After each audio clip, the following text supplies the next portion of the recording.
My name is Jean-Louis Luxen. I'm coming from Belgium.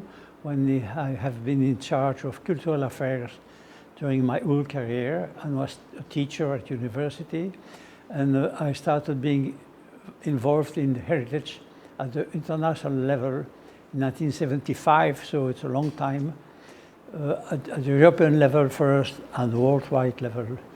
I think it's a very fantastic domain because it is at the crossroad of culture, architecture, economics, social. So it's a very multidimensional, and this is one way to promote life in society, especially in towns, in historic towns.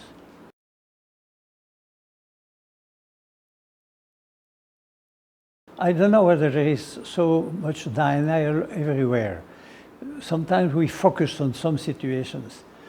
All in all, I believe the history makes things appear and people realize that you have to take some distance with the facts and not to be too nationalist or chauvinistic. Now, in some countries, for internal reasons or by tradition, there is more nationalistic or chauvinistic approach. And I really believe that sometimes when you have kind of revisionism, it's just because people fundamentally are not proud of what did happen and they just try to erase the past. So there are so many different situations. There is no one single answer. The main point is we need information and we need time for people in a dialogue to go forward and to open their mind to other situations.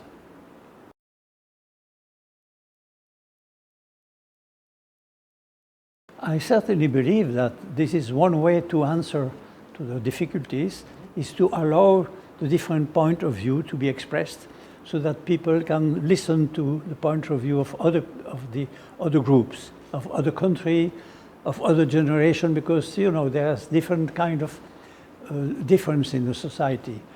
Really, not only it is possible, we should fight for it, make it possible to have the different points of view. And then you leave the people make up their own mind. This is what but it's not always easy, because sometimes the political authorities just to have one narrative, which is a pity. And in that case, you still have the possibility from outside, in civil society, just to give another point of view. It should be a pluralistic approach. All the different points of view have to be on the open space so people can make up their own mind.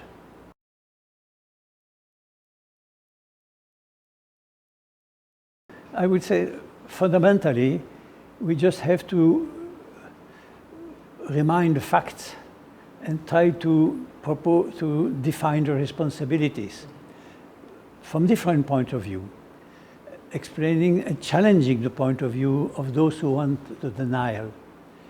On the other hand, if you push too much, it could be counterproductive, because if somebody is not feel at ease with his past, and if you push too much, it's going to be much more protracted.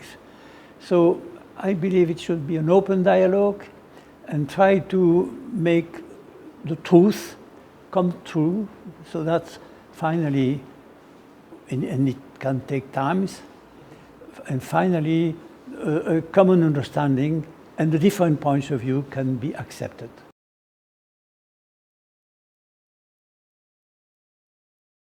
The main point, really, not only for the young generation, but especially for them,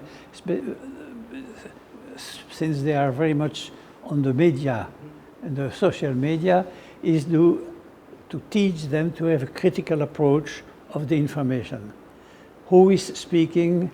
Where is the information coming from? So a critical analysis of the information. This is very important for everybody, but especially probably for the young people who still have to get used to it. And then, education, dialogue, cooperation, exchange of people, open mind, I am optimistic that you have to take into account the nature of people.